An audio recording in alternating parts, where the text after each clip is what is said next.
Andrew, you're back out fight number 7 on the 2 Jack show on May the 11th. Yeah. In Bolton. Yeah. Where you had your last outing, which was a cracking performance against Fons Alexander. Yeah, last December I think it was, a bit of a while ago now. Well, of course you had the injury, didn't you? You picked up your perforated eardrum, didn't you? Yeah, should have been on March, I think it was 9th of March. But yeah, injury and sparring, so I was delayed a little bit, but back on it now. Training's going good, dieting's going well, so... Well, I was talking and it looks like you want to try and step up a little bit now. I believe you turned a couple of opponents down that you feel perhaps I say you want someone coming with a bit of ambition, don't you now? Yeah, definitely. I don't want to keep fighting journeyman forever. I think I've got enough experience from the amateurs, and I think I've adapted well to the pros now, where I can start testing myself a little bit. Do you think that performance last time out against Fons gave you great confidence? Because as good as all your performances were before, that was the one that you shined in the most, because you started off at a good pace and finished it even stronger than you started. And I think perhaps the rounds always worried you a little bit, didn't it?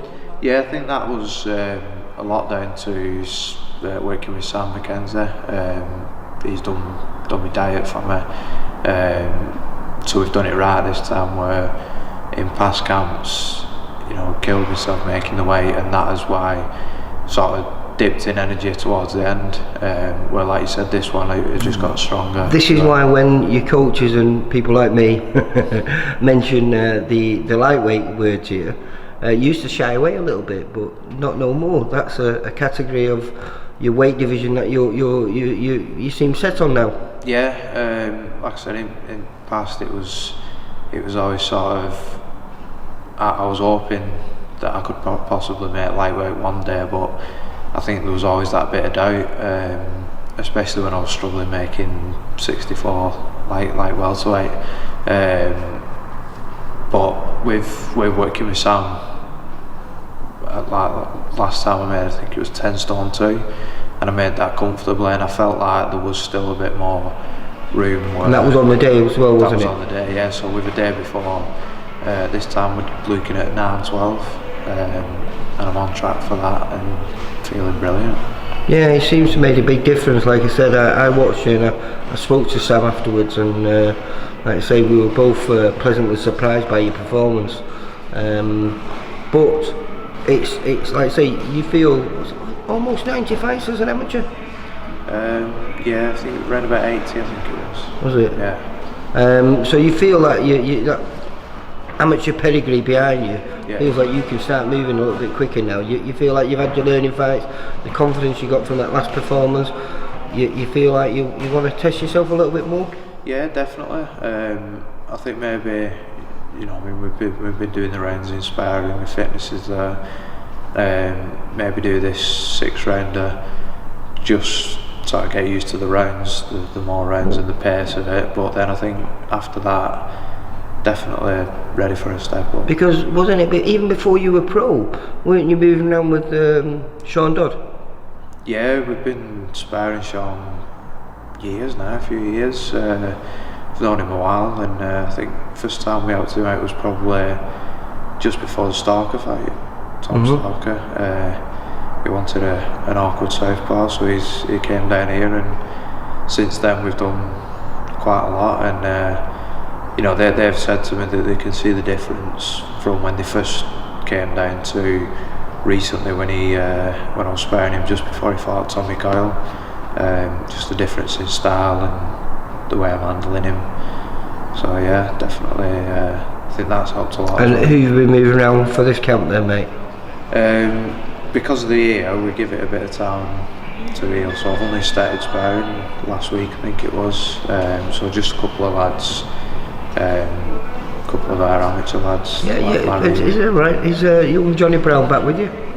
He's not with us. He's at a different gym in Wigan, Majestics, but he used to box amateur out there with you, didn't he? Yeah, he used to box for us for a few years. Good friend, so we knew it'd be a good sparring, so we got him in, and obviously Carlo Morty's brother Larry, who another very naturally talented lad. So we've been doing a few rounds with him as well.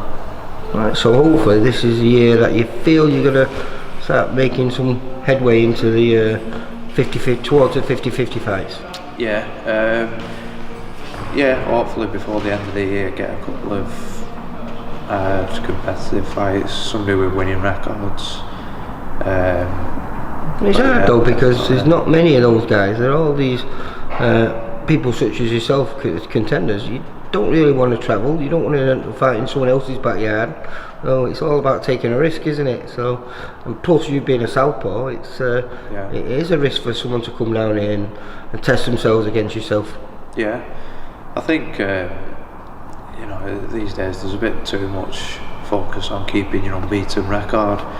I don't see much. I don't see a big thing losing to somebody else with an unbeaten record early on in your career.